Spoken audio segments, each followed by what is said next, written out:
Guillain-Barré 1, ¿no es cierto? Y esto que el Guillain-Barré no produce mucha atrofia porque afecta más a la mielina, ¿no es cierto? Para que haya atrofia, el axón tiene. Claro que el Guillain-Barré, si es que son casos severos, puede haber, ¿no? Pero más frecuente las polineuropatías. Las polineuropatías son las que producen. Pues el paciente, por ejemplo, con diabetes que hace polineuropatía, le ven, está todo atrofiado también, ¿no? Porque las polineuropatías sí producen lesiones axonales, ¿no? Entonces, en ese caso podemos mencionar de que sí hay atrofia, ¿no? Entonces, para ver el trofismo tenemos que inspeccionar primero, ¿no es cierto?, comparativamente las masas musculares, los relieves, la distribución y también algunos signos asociados, ¿no? Por ejemplo, ¿qué signo asociado se ve una atrofia? Aparte de que esté disminuido el tono, digo, la masa muscular. Claro, también, luego. La piel también hay que ver, ¿no? Esa zona atrofiada se vuelve seca y pierde las vellosidades, ¿no? Entonces, si es en la parte que hay vellos, pues esta zona estará lampiña, ¿no? Luego, bueno, si hay duda, podemos realizar la medición del diámetro de los miembros con cinta métrica, ¿no? Especialmente en atrofias, pues a nivel de músculos grandes, como muslos, como brazo, ¿no? ¿A qué patologías son las que más afectan a los músculos proximales? Si hablamos de proximales, hablamos de brazos y muslos, ¿no es cierto? ¿Balismo? ¿Qué? Hay un símbolo. No, ese es movimiento. Hay un símbolo. El enfermo de Duchenne proximal. O sea, las miopatías, ¿no? Los problemas de músculo pues afectan más a las partes proximales, pero la atrofia es lenta, no es como cuando se lesiona el nervio, ¿no? Por ejemplo, hay un corte del nervio radial, a las 2 semanas ya la atrofia va a estar muy evidente, ¿no? En cambio, las enfermedades musculares como el Duchenne, que es un ejemplo, pues en años va a ser esa atrofia muscular, ¿no? Y va a ser a predominio de proximal, ¿no es cierto? Incluso los hombros, incluso el esternocleidomastoideo va a estar atrofiado en estos casos, ¿no? Que son pues, por problemas ya musculares. Entonces, en ese caso sí es necesario pues, hacer una medición y comparar también, pero en caso de en las miopatías es casi siempre simétrico también, ¿no? Es evidente. Luego se hace una evaluación comparativa con un nivel simétrico del otro miembro, ¿no? Para ver si se puede medir a ambos lados, ¿no? Especialmente en lesiones del nervio de un lado, pues se va a evidenciar ese cambio. La atrofia muscular decimos que es la pérdida de masa muscular a consecuencia de algún problema, tanto nervio periférico como el músculo también, ¿no? Y la hipertrofia es el aumento del volumen con fuerza proporcional, ¿no? O sea, la hipertrofia en sí no es una patología, ¿no? Sino una respuesta, por ejemplo, al ejercicio, ¿no? Los fisiculturistas, los que hacen pesas, obviamente sus músculos se van a hipertrofiar, ¿no? Pero sí hay unas patologías, por ejemplo, en el Duchenne también se ve las pantorrillas, ¿no? Como hipertrofiadas, están así gruesas, pero no es porque haya aumento de masa muscular, ¿no? Sino se va acumulando una especie de grasa, ¿no? En ese nivel. Entonces no hay es una pseudo hipertrofia sería, ¿no? Porque sí se va a ver engrosado eso, ¿no? Por eso que el paciente con esas miopatías, especialmente Duchenne, presentan un signo, ¿no? El signo de Bowes, ¿no? ¿Me has escuchado? ¿No? Que para pararse pues tienen que apoyar en la pierna y poco a poco, ¿no? Por lo tanto, es recién se paran, ¿no? Y tenían una marcha de pato también se llama, ¿no? Entonces, eso también nos ayuda a pensar que se fue la luz.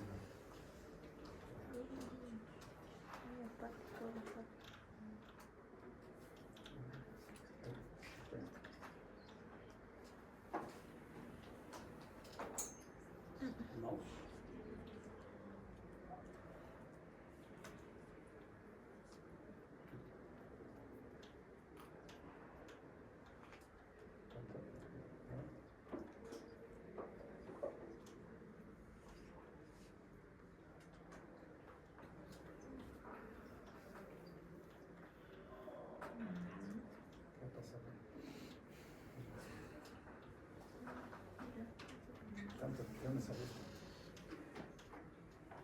No es de tanto. ¿Qué hiciste esa? Aquí está, pues,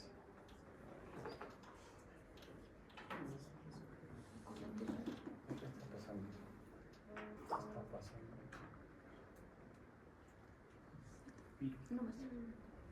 Sí, no hay virus, ¿no? Tienes una varicela sosta.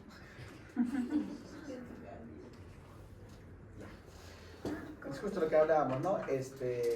La atrofia puede tener un origen neurogénico, o sea, se refiere a un origen, una lesión de nervio. Son básicamente lesiones de la motoneurona periférica o inferior, ¿no? De la vía piramidal.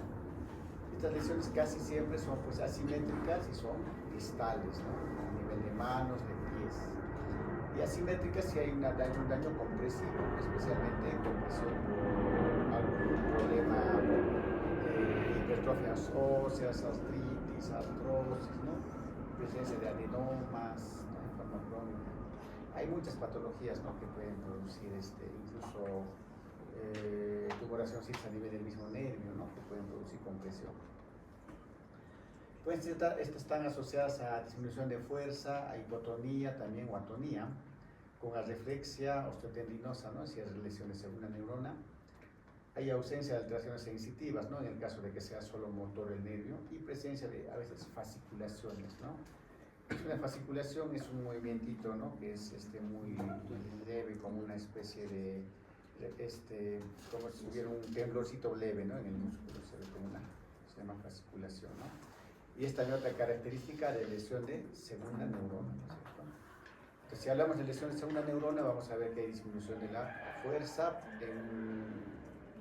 digamos, en músculos más focalizados, ¿no? De una extremidad, que no sean grandes grupos musculares.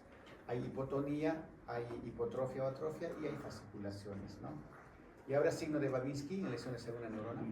No, es de primera, ¿no? Entonces, porque esos son de primera neurona. Claro, Tampoco reflejos, ¿no?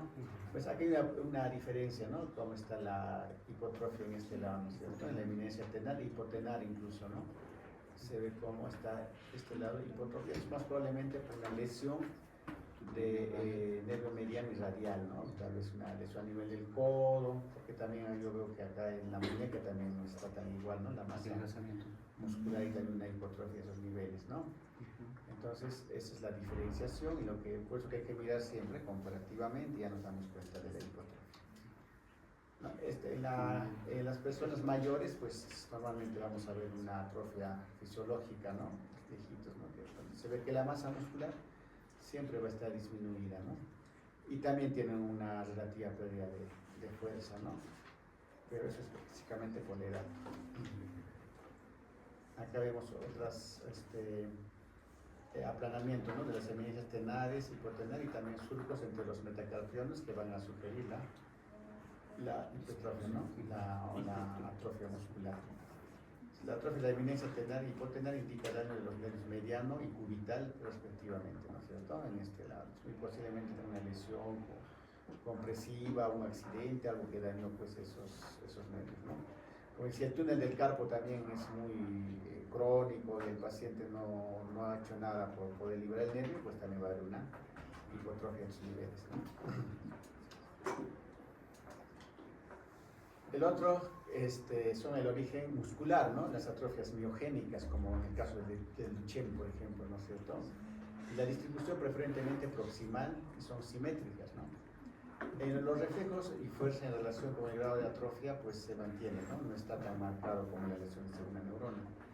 No hay alteraciones sensitivas ni fasciculaciones porque es lesión de músculo y no de nervio, ¿no? Las fasciculaciones aparecen más en lesión de segunda y no tanto en lesión muscular. Y también una pérdida de respuesta idiomuscular, ¿no?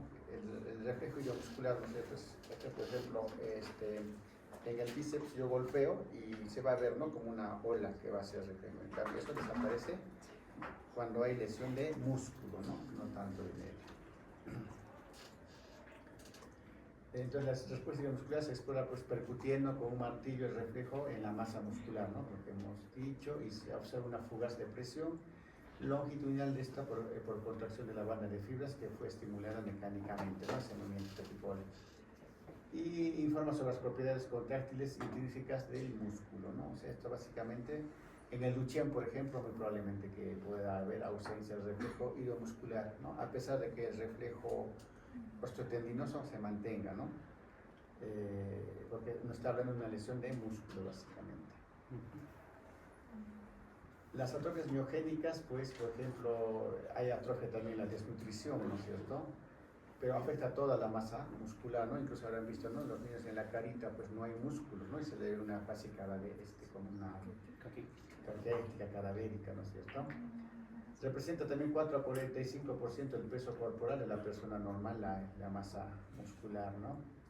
Y no se asocia con paresia ni trastornos reflejos y no hay fasciculaciones cuando el problema es en la parte muscular. También les mencioné las atrofias o amiotrofias reflejas o por desuso en el caso de lesión de primera neurona, también cuando hay una postración crónica, ¿no? El paciente, por ejemplo, de UCI que está postrado buen tiempo, pues también va a ser una amiotrofia, una atrofia por desuso, ¿no? También se puede acompañar patología articular, ¿no? Cuando una articulación no se mueve o incluso cuando hay una fractura te ponen un yeso, pues se saca ese yeso en un mes y ves que todo está hipotrofiado, ¿no? Atrofiado. Por ejemplo, la atrofia cuadricipital en lesiones de la rodilla también, hay también reducción del número de fibras musculares, pero es una situación reversible, ¿no? Al solucionarse o mejorar la patología de base, por ejemplo, el que está con yeso y con fractura, pues empieza a recuperar con terapias, ¿no? Es lo que estaba de moda, ¿no? Una vez hacer yesoterapia, ¿se acuerdan? Para bajar para sacar lo que más atrofia era el músculo, pero la grasa está todavía ahí. Ha pasado de moda ya, ¿no? Ya no están haciendo. En una época estaban haciendo todos los odontólogos, obstetristas, todos estaban haciendo yesoterapias, ¿no? Así se llamaba. Hace 10 años que estaban en eso, ahora no se ha dejado hacer porque ha habido, aparte de inmovilizarlo, también producía pues fracturas patológicas de la columna, ¿no? Porque estaban totalmente atrofia. Un mes también con yeso lo dejaban. Pues. Aparte de que les bajaba por la falta de movimiento, también como no podían comer, comían y el estómago no se les tendía, pues, ¿no? Muy salvaje estaba esa forma de bajar de peso. Lo que es la hipertrofia muscular, como hemos dicho, pues no es una patología en sí, pero se puede observar las miopatías raras, ¿no? Por ejemplo, en la enfermedad de Thompson, ¿no? Que es una hipertrofia generalizada. En casos de miotonías, ¿no? Miotonías son cuando, por ejemplo, en patologías, en enfermedades del músculo, hay dificultad de la relajación del músculo, ¿no? En algunas enfermedades miogénicas, pues te dan la mano y después no te pueden soltar, ¿no? No se relaja. En ese caso puede haber también un tipo de hipertrofia, ¿no? En las miopatías branquial, por ejemplo, está limitado a músculos masticatorios, ¿sí? Como una papel incluso puede ver, ¿no? Y secundaria, actividad muscular intensa y repetida con el tiempo, ¿no? Después hipertrofia con el ejercicio. Es la pseudo hipertrofia que les mencionaba en relación a las, en el Duchenne, otras enfermedades musculares, ¿no?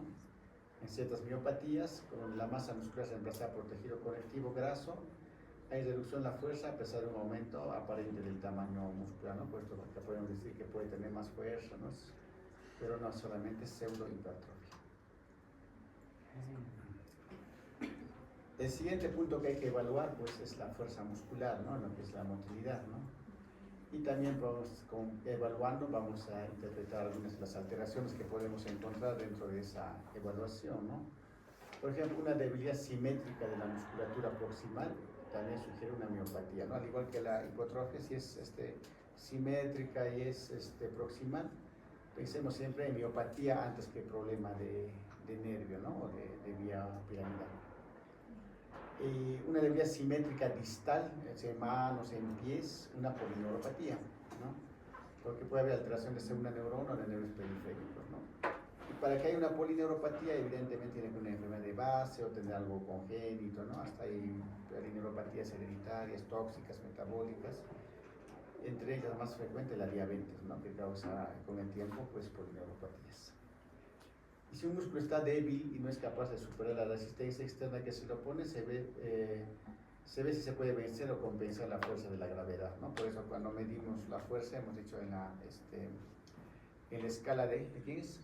De Daniels, ¿no es cierto? Entonces ahí vamos a ver los niveles, ¿no? La fuerza de 1 a 5, ¿no? Para poder determinar en qué grado se encuentra. Entonces, en la fuerza muscular vamos a examinar distintos grupos musculares siguiendo un orden también, ¿no es cierto? Primero se le pide al paciente pues, que efectúe determinados movimientos mientras se le opone resistencia, ¿no? Porque hasta el cuello, ¿no? Le pones, mueva hacia derecha, mueva hacia izquierda, ¿no? Estamos evaluando todo este bloqueo mastoideo, trapecio, ¿no? En las extremidades también, ¿no? Le podemos ya estar haciendo que flexione el core, que levante los hombros, etcétera, ¿no es cierto? Y aplicándole fuerza externa para ver cómo vence la gravedad, ¿no?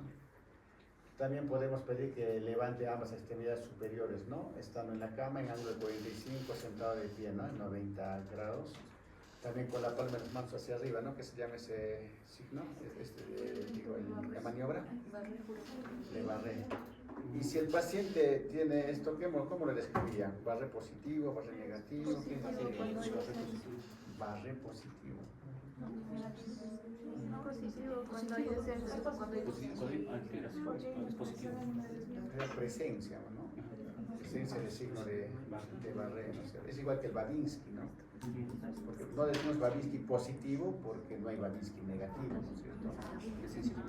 Solo estamos buscando que haya o no signo de Babinski. ¿Cómo se llama el reflejo en el que buscamos signo de Babinski? El reflejo que buscamos Babinski.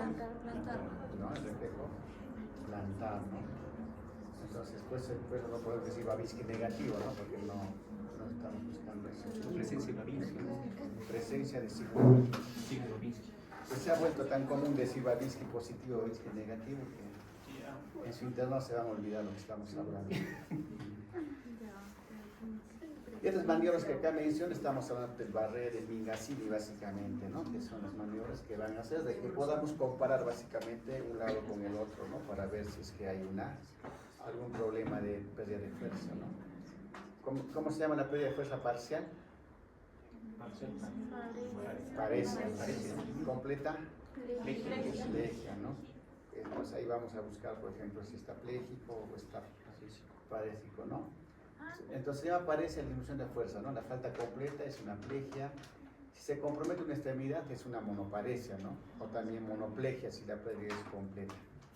Si se afecta la extremidad superior e inferior de un lado, se llama una hemiparesia o hemiplegia, ¿no? Si se compromete ambas extremidades inferiores, ¿cómo se va a llamar? Paraparesia, ¿no? O paraplegia. Si son las 4 extremidades, es una cuadraparesia o cuadriplegia. Y también las hemiplegias pueden ser armónicas si el compromiso pléjico es igual a ambas extremidades, ¿no? O sea, que sea igual, digamos, un 2/5 en miembro superior y un 2/5 en miembro inferior, ¿no? Para que se produzca que sea armónico, ¿dónde tiene que estar la lesión?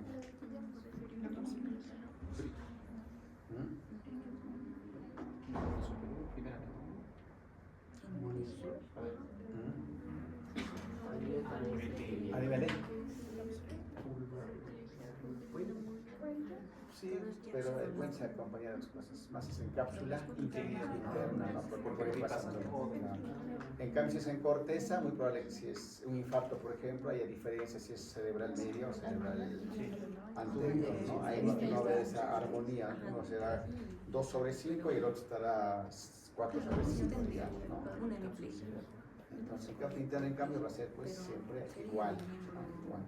En tronco también, pero en tronco va a acompañarse casi siempre de un problema de par craneal, ¿sí? Porque los núcleos están también a ese nivel.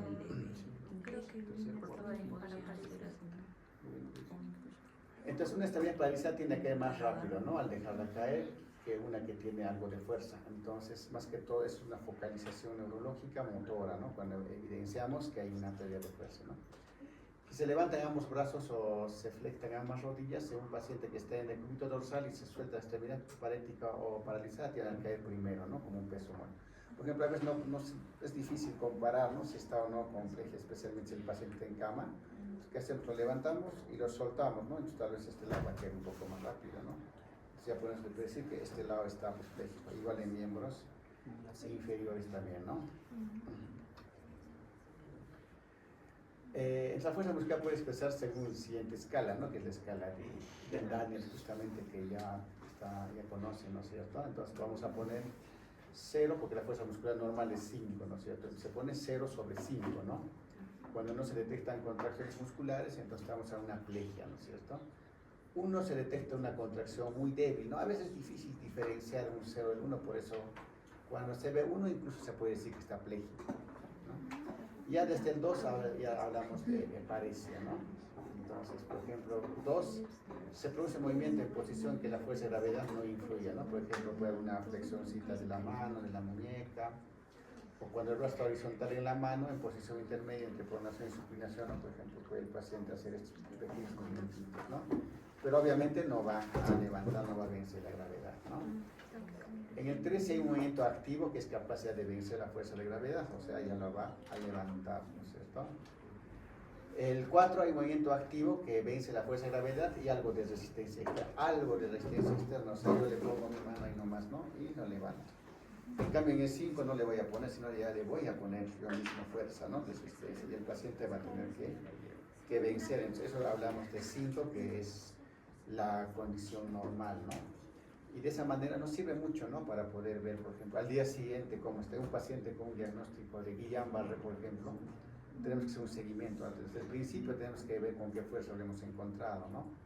Y si al día siguiente está peor la fuerza, pues estamos hablando de que ese paciente está empeorando, ¿no? Entonces tenemos que ver algo en la miastenia gravis también, se tiene, en toda patología, ¿no? Que haya pérdida de fuerza. Entonces van a existir pues, maniobras que permiten estudiar, ¿no? La fuerza segmentaria con un criterio objetivo y no subjetivo como se ha descrito, ¿no es cierto? Ellas son las maniobras de Barré y Mingasini, ¿no es cierto? En la maniobra de Barré para los miembros inferiores pues se pone al sujeto en decúbito prono, como se ve acá, y se forma un ángulo recto en el muslo, ¿no es cierto? Perpendicular a la cama, y se le indica que las mantenga en esa posición tanto tiempo como puede, recomendándole que no toque entre sí las extremidades, ¿no?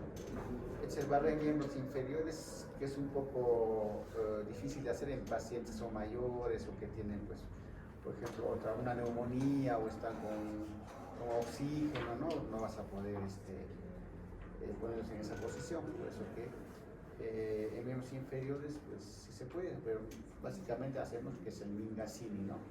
Que es elevar las extremidades. Pues el grupo que va a exponer la parte motora nos va a hacer esas maniobras, ¿no es cierto? Mingasini, Barré, van a tener que traer. Juntamos 2 carpetas acá y trae una frazadilla para que se vaya. Eso. Así que no se olviden eso. Tienen que hacer toda esa parte, la fuerza, reflejo, ¿no es cierto? Entonces estimula al sujeto que mantenga esa posición, ¿no? El mayor tiempo posible, se observa que un miembro cae primero que el otro, ¿no? Se levanta básicamente. Si ambos miembros se mantienen al mismo nivel o cayendo lentamente a la vez, a la medida que el sujeto va perdiendo sus fuerzas, como ocurre normalmente, pues no hablamos que haya una diferencia, ¿no? Porque un paciente que está débil, por ejemplo, por un problema, una neumonía, ¿no? Tiene 80 años, obviamente que si le levantas la pierna se va a caer las 2 juntas, ¿no? No va a poder hacer un poco más de fuerza porque está débil, ¿no? Un paciente que tiene hemorragia. Entonces siempre hay que tener en cuenta si de en fondo hay una patología, ¿no? Que está pudiendo presentar el paciente, porque no va a poder hacer esa maniobra fácilmente. En los miembros superiores también, ¿no? La maniobra de Mingasini de miembros superiores, pues van a ver, por ejemplo, hay algo, las descripciones varían un poco en lo que son los libros de neurología. En el D. Jones, con el otro que es Rodríguez, ¿no? Hay algunas variaciones. O incluso hay otros que describen como el Mingasini, el de Barré, ¿no? O sea, pero bueno, lo importante es que tenemos que ver esa diferencia, ¿no? Que podemos encontrar. Pero en el Mingasini, pues, se invita a la persona que mantenga los miembros superiores extendidos con la cara dorsal de sus manos hacia arriba, ¿no? La dorsal. Pues Seaman, por ejemplo, aconseja que para esta prueba el sujeto mantenga los ojos cerrados, ¿no? Y cuando existe un déficit piramidal se observa que según intensidad primero hay pronación, o sea, la mano ahí, ¿no? Y luego va descendiendo, ¿no? Va cayendo el antebrazo y finalmente todo el miembro, ¿no? Pero sí haciendo una pronación en la mano, así va a ser. Eso nos puede ayudar a determinar si ese lado está pues pléjico o hemiparético, ¿no? Y el barré es similar, ¿no? Hay diferentes expresiones del barré, ¿no? El barré en miembros superiores a veces hablan de que se le ponga así, ¿no? Incluso para ver si los dedos empiezan a cerrarse, ¿no? Y otros dicen que la mano con la palma hacia arriba, ¿no es cierto? Entonces va a depender mucho del hilo, ¿no? Lo que queremos ver también es básicamente si hay una caída de la extremidad distal o proximal, ¿no? Pues que también se pide que abran los dedos y también los dedos van a empezar a juntarse si hay una pérdida de fuerza, ¿no? En el mano y va a caer todo. Y si es proximal, obviamente no va a poder levantar, sino hasta la mano puede mover, pero ya no va a poder levantar más, ¿no?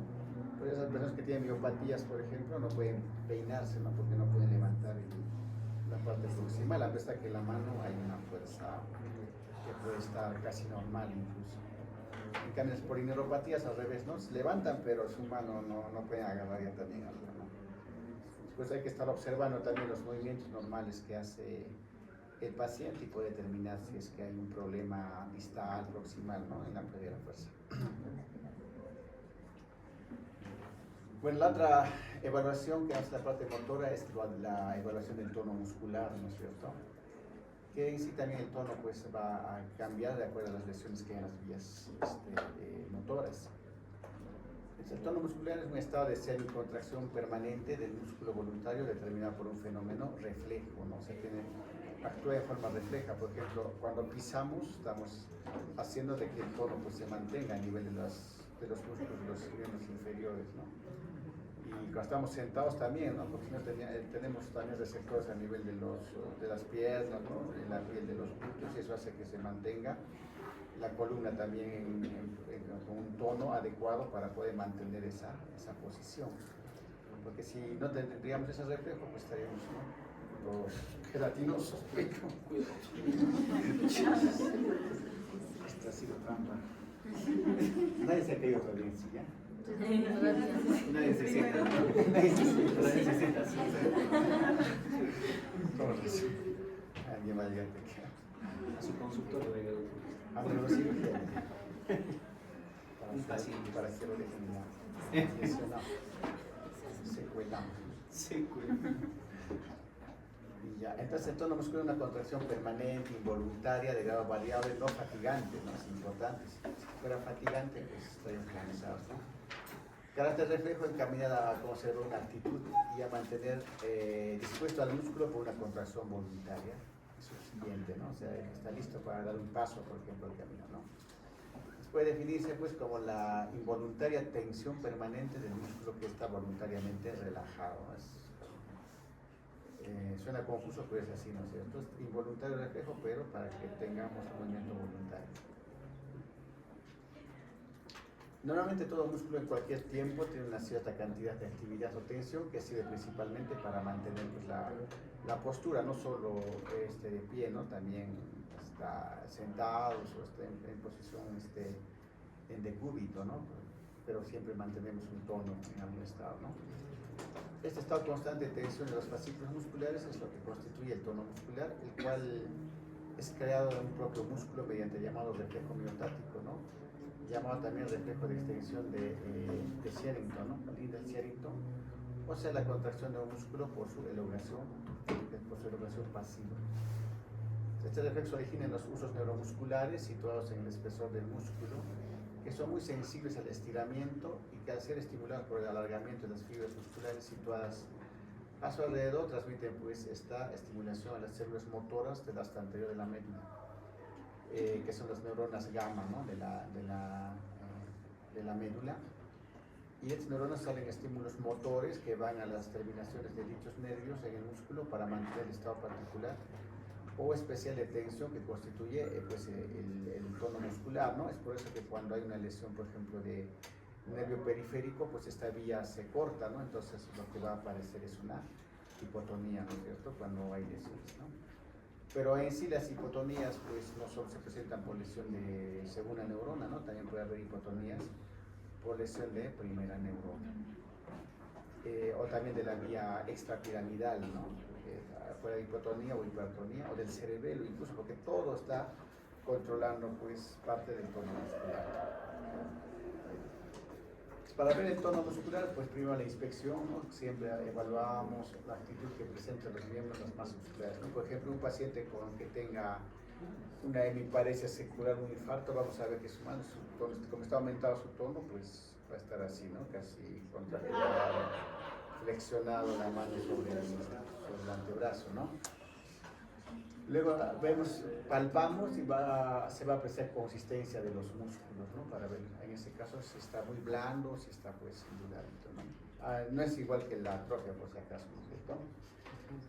Y luego vemos el examen de la motilidad pasiva, ¿no? Se explora la resistencia muscular ofreciendo el desplazamiento articular, ¿no? O sea, vamos a hacer esto, ¿no? Vamos a sacudir, digamos, la articulación o vamos a mover, ¿no? De una a otra y ver si está hipotónico, obviamente va a estar totalmente flácido. Si está hipertónico como el parkinsoniano, ¿no? Ni siquiera va a mover la articulación, el codo, va a estar duro. Incluso acá vamos a encontrar si está hipertónico, si hay rueda dentada o si hay espasticidad, ¿no es cierto? Entonces, básicamente, o también lo puedes mover al paciente, ¿no? O sea, todo el músculo y ver cómo se mueven los brazos, ¿no? Si están hipertónicos o hipotónicos, ¿no es cierto? Entonces, en la inspección vamos a observar el aspecto, la actitud de las extremidades, ¿no? Si las masas musculares mantienen su aspecto y relieve normal, también hay que ver. Por si el contrario el relieve está aumentado o disminuido, ¿no? Para el cual en los casos de lesiones unilaterales es útil comparar los músculos de un lado del cuerpo con otro del otro, ¿no? No debe omitirse la inspección de los músculos del tronco y hay que observar también los relieves de estos. En la palpación debe examinarse durante la maniobra, ¿no? Todos los músculos del cuerpo, especialmente aquellos que durante la inspección sospechamos que tengan alteración del tono, ¿no? Por ejemplo, si vemos y el paciente está haciendo, habrá que enfatizar en ese lado, ¿no? Para ver cómo está el tono. Al hacer la palpación debe tenerse en cuenta también el grado normal de consistencia o dureza de un músculo, dependerá entre otras cosas del desarrollo muscular de la persona, ¿no? Por ejemplo, una persona que es fisicoculturista está hipertrofiada y también su tono va a parecer incrementado, ¿no? No debe esperarse que un músculo de una persona que no realiza actividad muscular alguna tenga consistencia similar al que constantemente se distrae en la parte muscular, ¿no? Así pues, que en un caso pudiera parecer aumento de tono posible, no lo sea, ¿no? Y también viceversa, porque muchas veces parece hipotonía, pero hay personas que son, pues, sus articulaciones son muy movibles, ¿no? Flácidas, y parece que fuera hipotónico. Luego vemos la resistencia de los músculos a la manipulación o al movimiento pasivo, ¿no? En este caso, pues, el procedimiento de elección para la exploración del tono muscular es ¿no es cierto? La resistencia y la manipulación. Para realizar, pedimos a la persona que trate de mantener la mayor relajación muscular posible. Tomamos unas extremidades y realizamos con ellas todos a cada uno de los posibles movimientos de las articulaciones, ¿no? Desde lo que es el hombro, ¿no? Lo movemos, luego vamos al codo, luego a la muñeca, hasta en los dedos, ¿no? Podemos realizar y ver si hay incremento o disminución del tono muscular, ¿no? Y exploramos especialmente la flexión y extensión pasiva de los miembros del tronco y también de la cabeza, ¿no? Le podemos agarrar y mover, ¿no? Es muy importante que durante la ejecución de esos movimientos el enfermo no intervenga voluntariamente. Es un poco difícil, ¿no? Pues relájate, porque si él ya pone un poquito de fuerza, ya nos va a hacer pensar de que el tono está incrementado, ¿no? Entonces, ¿qué vamos a ver como patologías? Pues la hipertonía, ¿no? Que es el aumento del tono muscular. Cuando es piramidal, se denomina nuestra espasticidad, también contractura, ¿no es cierto? En el caso de una lesión piramidal nos va a dar el predominio de músculos distales en los miembros, ¿no? Va a ser irreductible, se exagera con el movimiento activo y cede con el reposo, ¿no? Y presenta el signo de la navaja, ¿no? La espasticidad o contractura. Cuando es extrapiramidal vamos a denominarlo rigidez, ahí afecta a todos los músculos proximales de los miembros. Es reductible, cede con los movimientos activos, se exagera en el reposo y presenta signo de la rueda dentada, ¿no? Pero eso todos son con hipertonías musculares, ¿no? En la hipotonía vemos que hay disminución del tono muscular, hay una pérdida de relieve muscular, especialmente en los músculos grandes, ¿no? Como el bíceps, el tríceps. Consistencia blanda a la palpación, hay una motilidad exagerada al examen de la motilidad pasiva, ¿no? Entonces no va a haber resistencia. Puede verse en lesiones del cerebelo, en nervio periférico, en la motor inferior y lesión medular también aguda, ¿no? Cuando el shock medular puede dar hipotonía. En este caso, pues tampoco no solamente se da por lesiones de nervio periférico, también puede haber por lesiones musculares, ¿no? Hay enfermedades incluso como la enfermedad de Pompe, ¿no? Que los niños nacen hipotónicos, ¿no? Por problemas musculares, tienen fallas respiratorias, ¿no? Las enfermedades del Wernicke-Hoffmann, ¿no? El tipo 1, tipo 2, que afecta a la médula también, ¿no? Pueden presentar hipotonía. Por ser un niño, en un recién nacido, que su diagnóstico sea hipotonía muscular, pues debemos pensar tanto en lesiones cerebrales, periféricas o musculares, ¿no? Difíciles a veces puede llegar al diagnóstico si es que no hay una manifestación que pueda decir que el problema es, por ejemplo, una secuela de hipoxia, ¿no? Porque en los primeros días el paciente va a estar hipotónico. Hay algunas maniobras para el tono, ¿no? Como la prueba de pasividad de Andre Thomas o de Thomas, ¿no? Está basada en que el miembro que tiene sus músculos hipotónicos o todo disminuido al imprimirse movimientos pasivos presenta oscilaciones mayores que el sano, ¿no? Entonces se pone al sujeto que tiene hipotonía de los músculos de un brazo, se le coloca en posición de pie, se le toma por el tronco y ya se le imprime un movimiento de rotación, ¿no? De modo que sus brazos oscilen. Y se verá que el brazo del enfermo lo hace más ampliamente que el de la docente. Entonces decía, ¿no? Lo paras al paciente y lo mueves la cintura, ¿no? Entonces vamos a ver cómo se mueven sus brazos, ¿no? Supongo que le toque lo va a hacer, ¿no es cierto? La maniobra de Thomas, ¿no? Simple, solamente hay que moverlo así, ¿no es cierto? Y ver cómo está la parte muscular, ¿no? Obviamente hay que ser un paciente que esté bien, imagínate un viejito que esté con una artrosis, ¿no? Se lo van a matar. Luego también hay algunas maniobras en busca de hipertonía, pero ya por irritación meningia, ¿no? Muchas veces se llaman los signos meningios, pero obviamente que también se acompañan de hipertonía muscular, ¿no es cierto? En este caso, las maniobras en busca de hipertonía por diferentes causas, pues van a ser varias, ¿no? Pero por su importancia y porque además forma parte del examen físico habitual del sistema nervioso, pues se va a describir, ¿no es cierto?, algunas maniobras de exploración. Claro que a veces explora lo que es como signo meningio, ¿no?, cuando hay sospecha de meningitis o de hemorragia subaracnoidea, ¿no? Entonces se va a ver pues, cuando son positivas, cuando esta hipertonía refleja, rigidez de determinados grupos musculares, ¿no?, por irritación que causa las meninges inflamadas. Por ejemplo, en esta tenemos la maniobra de Kernig, ¿no? En el Kernig, pues, ahí sí pueden ser positivos o negativos, ¿no? Cuando una manera de Kernig es positiva es porque se detecta el signo de Kernig, ¿no? ¿Y cuál es el signo de Kernig? Pues se pone a la persona acostada en decúbito supino, ¿no? Como acá vemos, se le hace flexionar el cuerpo, ¿no? Hasta sentado, se le ayuda a sentarse, levantándolo pasivamente con el antebrazo y la mano del examinador por detrás y debajo de los hombros. Y acá, ¿no? Se le va levantando, se le va sentando. Y mientras pone su atención en lo que sucede en los miembros inferiores. ¿Qué va a pasar? Que al sentarlo, pues, va a empezar a flexionar, ¿no?, las rodillas. Entonces, nos habla de una irritación meningia, ¿no?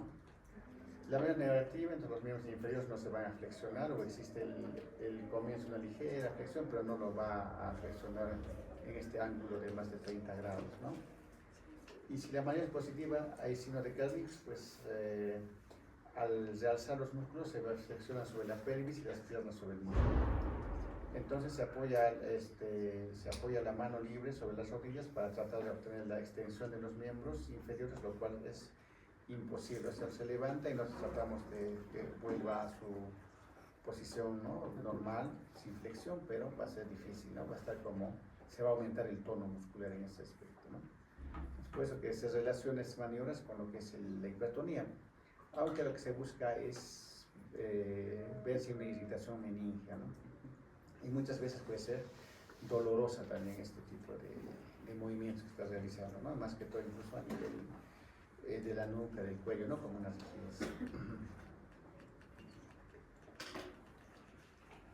En el Kernig, también, ¿no?, puede ser negativas. En este caso, en el Kernig, hay dos tipos, ¿no?, el tipo 1 y el tipo 2. ¿No es cierto? En manera de Kernig inferior Se investiga también el signo de carne, ¿no? Como en la persona en decúbito supino, se levanta lentamente un miembro inferior en flexión sobre la cadera, ¿no?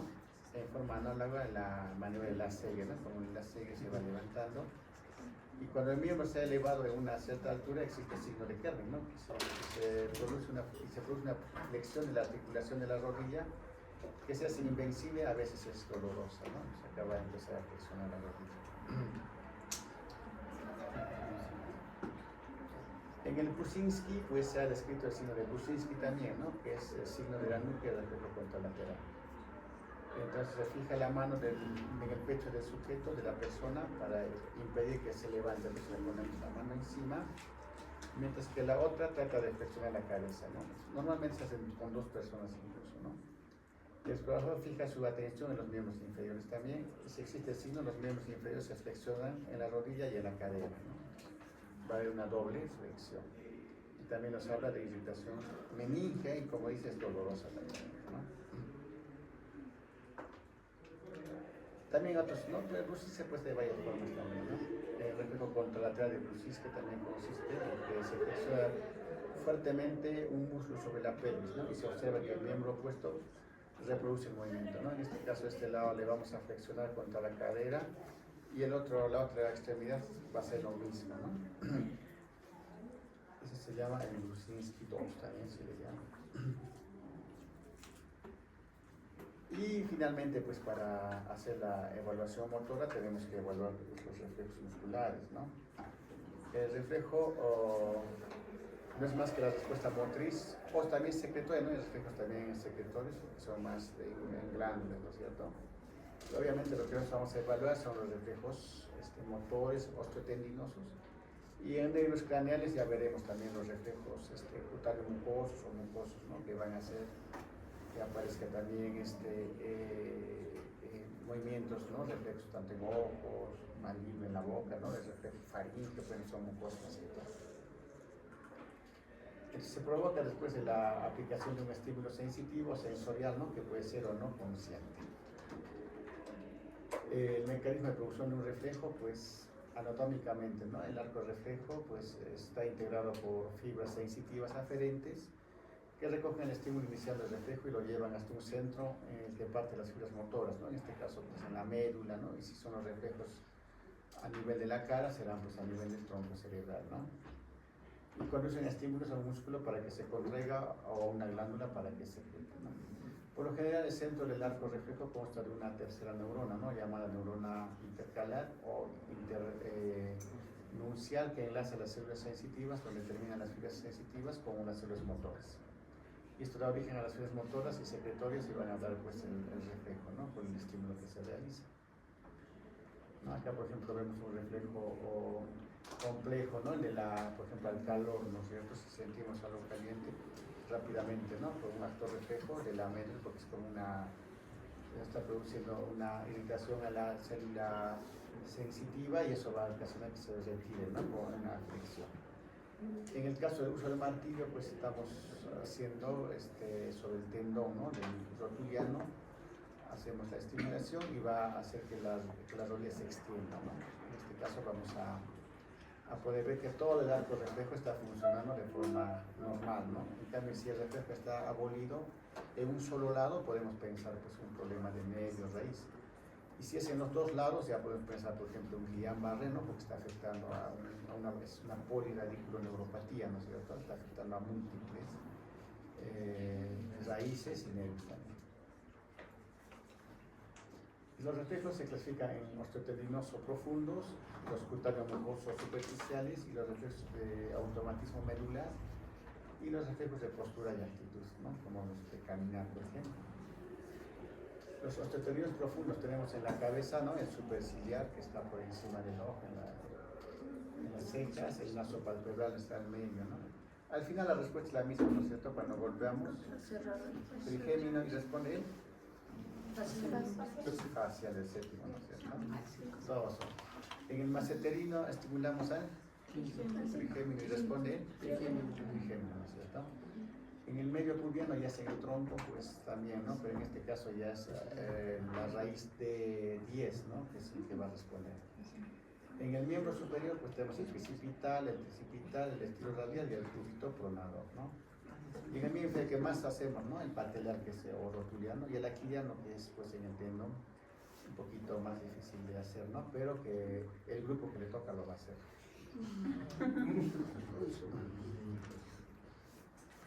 Bueno, como les dije, ¿no? El conjuntival, el córneo, el palatino, eso vamos a verlo en los pares de los nervios craneales, ¿no? Porque son parte de su evaluación también, ¿no es cierto? En el tronco, los cutáneo-abdominales, ¿no? Que son reflejos más de piel y no son tanto, no se usa el martillo, ¿no? Sino algo romo, ¿no? Para estimular y existe una contracción de los músculos, ¿no? Cremastariano, bulbo cavernoso, Ana, no creo que muchos se atrevan a hacerlo, ¿no? Los que van a hacerlo lo harán, ¿no?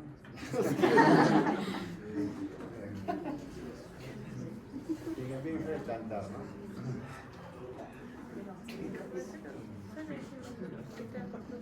Entonces, la intensidad de los reflejos puede expresarse según la siguiente escala. Es importante para que no varíe también la forma de poder describir un reflejo, ¿no?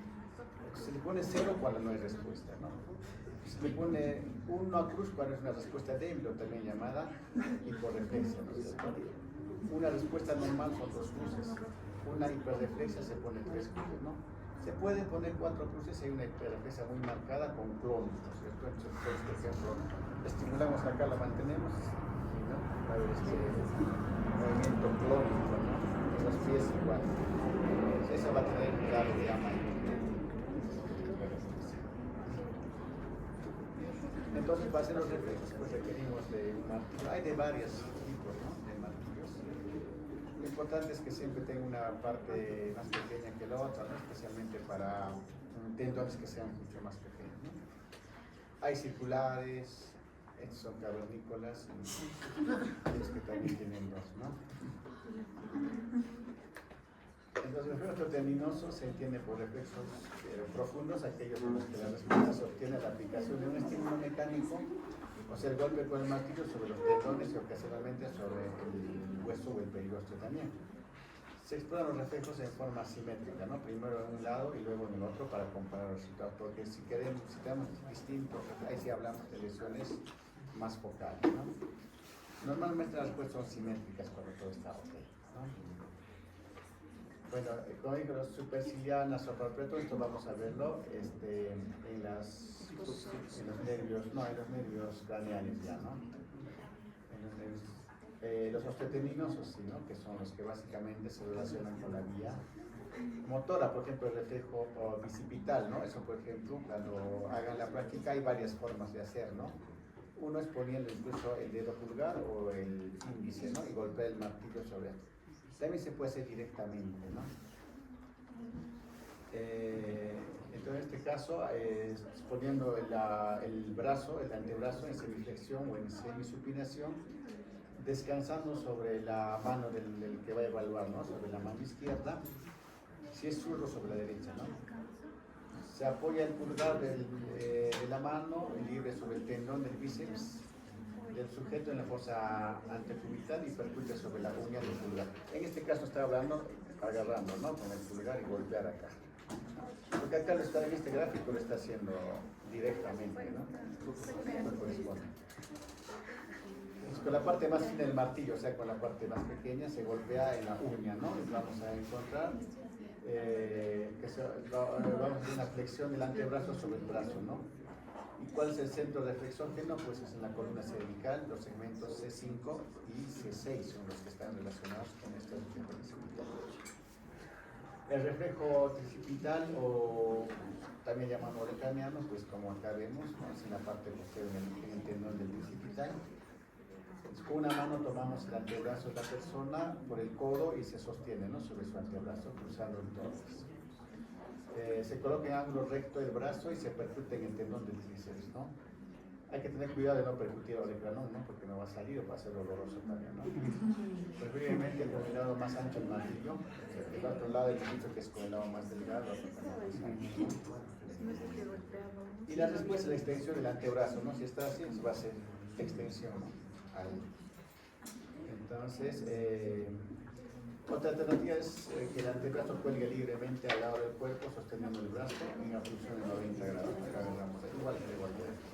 Centro reflexógeno C6, C7 y C8, ¿no? Si se percute la respuesta de la flexión del antebrazo sobre el brazo, pues puede haber un reflejo olecraniano. Luego el reflejo de supinado largo, también llamado brachioradial, o mal llamado estilo radial, ¿no? Porque es un reflejo de estiramiento, ¿no? Se coloca el miembro superior con el antebrazo en semiflexión sobre la semiflexión, ¿no? Y agarramos acá el tendón y vamos a golpear ahí, ¿no? Un solo golpecito, pero sosteniendo la mano del paciente, ¿no? Sobre las piernas.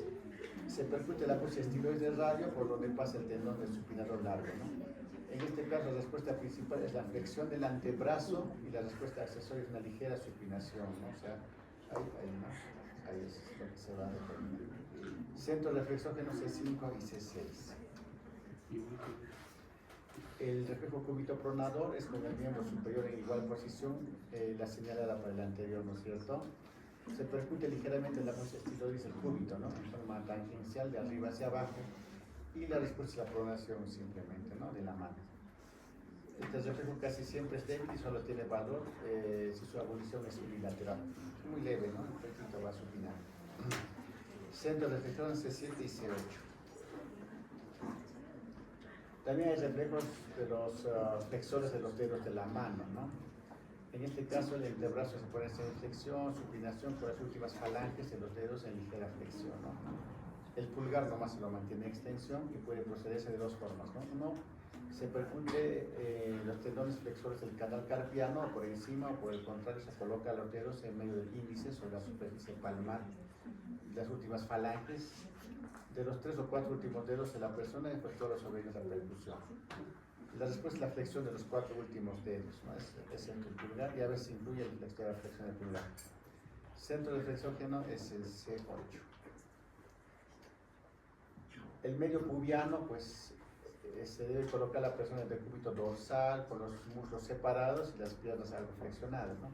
Se percute entonces sobre la sínfisis pubiana. Y la respuesta es doble, ¿no? Una superior que consiste en la contracción de los músculos abdominales, ¿no? Se va a contraer. Y otra inferior que es la aproximación de ambos músculos por la contracción de los aductores a ambos miembros, ¿no? El centro de flexógeno corresponde a D10, D11, D12, ¿no?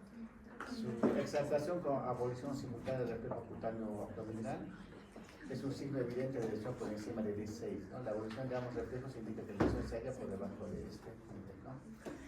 El medio pubiano, pero también si le da muy abajo va a haber problemas. En miembros inferiores el reflejo rotuliano, ¿no? O pantelar, que es el reflejo también llamado cuádriceps. Entonces la técnica, ¿no? Depende mucho del paciente, si está en decúbito o si está sentado lo podemos hacer. Y obviamente se golpea el tendón y el reflejo va a ser pues, la extensión de la pierna, ¿no es cierto? El centro reflexógeno es L2, L3 y L4. Es el reflejo que más fácilmente se puede hacer, ¿no? En cambio el aquileo sí tiene algunas complicaciones porque hay que poner al paciente en una forma, pues en una postura donde se pueda golpear el tendón, ¿no? Una opción, ¿no? Sentado con los miembros colgados sobre el borde de una cama, camilla o silla, se levanta ligeramente el pie con una mano y con la otra se percute el tendón en Aquiles, cuidando que no se percute el calcáneo, ¿no? También se puede hacer con el sujeto de rodillas sobre la cama o camilla, ¿no? Como esta, que es un poquito más difícil, ¿no? Y lo que se va a obtener es pues la flexión, ¿no? También agarrando el pie, ¿no? Para notar que está flexionando el pie. El sujeto que está acostado, pues se coloca pasivamente el pie del miembro inferior a explorar sobre el opuesto de una flexión y abducción, ¿no? Descansando sobre los malleolos externos con una mano sobre la otra, ¿no? En este caso el centro de flexión L5, S1 y S2. Entonces, los que van a hacer motor reflejos tienen que hacer todas las formas de poder realizar, ¿no? Todos los reflejos. Todos los reflejos para poder mencionar, ¿no? El cornel y conjuntiva lo vamos a ver en lo que es los pares craneales, ¿no? En el segundo y en los oculomotores, igual que el faríngeo, el nauseoso, no ven el décimo, ¿no? Los cutáneos abdominales también, ¿no? Se incluye dentro de los reflejos osteoterminosos porque no son osteoterminosos, pero sí tienen mucha relación, ¿no? En este caso no se puede explorar sujetos obesos con paredes flácidas tampoco, ¿no? En esta posición se excita la zona abdominal con alfiler, ¿no? Existen tres zonas exógenas, que son la epigástrica, la abdominal media y la umbilical o inferior. El reflejo cutáneo abdominal superior se busca excitarlo suave y rápidamente de dentro hacia afuera o de fuera hacia adentro, ¿no? Un alfilercito, algo y lo que vamos a la contractura del músculo, o que el ombligo, ¿no? Empiece a tener disminución del tamaño, ¿no? El superior es en la parte dentro de la pared abdominal, siguiendo la línea paralela al reborde costal. El medio es en forma horizontal la pared abdominal, ¿no? Partiendo del ombligo. Y el inferior, pues, la línea paralela por encima de la línea inguinal, ¿no? En este caso, los centros exógenos son el de 7, de 8 y de 9, ¿no? El cutáneo abdominal medio, de 9, de 10, de 11, y el inferior, el de 10 y de 12. Bueno, el tema asteriano no creo que lo vamos a hacer. Y luego también tenemos el reflejo cutáneo plantar, ¿no? Que todos le dicen Babinski, pero no, ¿no? El reflejo es cutáneo plantar, ¿no es cierto? Entonces con esto se hace una excitación con la yema del dedo, un lápiz, un alfiler en la planta del pie, ¿no? En su lado externo, medio interno, ¿no? Con mucha ligera o con muy escasa presión, según las circunstancias, y provoca la flexión plantar de los dedos, ¿no? En el reflejo plantar normal hay flexión. Y eso no le van a decir Babinski negativo. No, en este caso sería solo reflejo plantar, sexor, ¿no? ¿Listo? O si no hace nada, indiferente se pone, ¿no? Entonces, ¿cuál es el reflejo cutáneo plantar? No, flexor. Y el reflejo cutáneo plantar, es cuando buscamos, ¿no? Cuando hay esta respuesta con extensión del dedo pulgar y un poco de flexión de los otros dedos, es el presencia del signo de Babinski, ¿no? Entonces, produce una flexión de los dedos y se produce la extensión del dedo gordo y la flexión de los demás, o bien estos se abren a abanico, ¿no? Este fenómeno constituye el signo de Babinski. Este reflejo permite afirmar la alteración orgánica o funcional de la vía piramidal, ¿no? La respuesta de Babinski es normal en los niños y en los primeros años de vida, ¿no? Hasta 1 o 2 años, cuando aún la vía piramidal no se ha milenizado, ¿no? Pero la presencia es siempre patológica por encima de esta edad. Y es signo de lesión disfunción de la vía piramidal, como por ejemplo, personas que ni siquiera han tenido signos o síntomas de lesión piramidal, pero si hay Babinski, pueden pensar en que en algún momento ha tenido, ¿no? Y también hay sucedáneos de Babinski, ¿no? Bueno, son 32, ¿no? Suficiente que sepamos 3 o 4. Entonces, los sucedáneos hay la misma respuesta, ¿no? La extensión del dedo gordo, ¿no? Puede obtenerse mediante otras maniobras. Oppenheim se denomina cuando se obtiene la extensión del dedo gordo presionando con el pulgar la cara interna de la tibia de arriba hacia abajo, ¿no? Es el Oppenheim. El Schaffer, la misma respuesta al comprimiento del tendón de Aquiles, ¿no? Y el Gordon, la idéntica respuesta que se obtiene comprimiendo las masas musculares en la pantorrilla. Es Gordon y es específico, ¿no? Lo mismo vamos a tener, ¿no? Y como digo, hay 30, quieren aumentar unos cuantos más. Bueno, de esta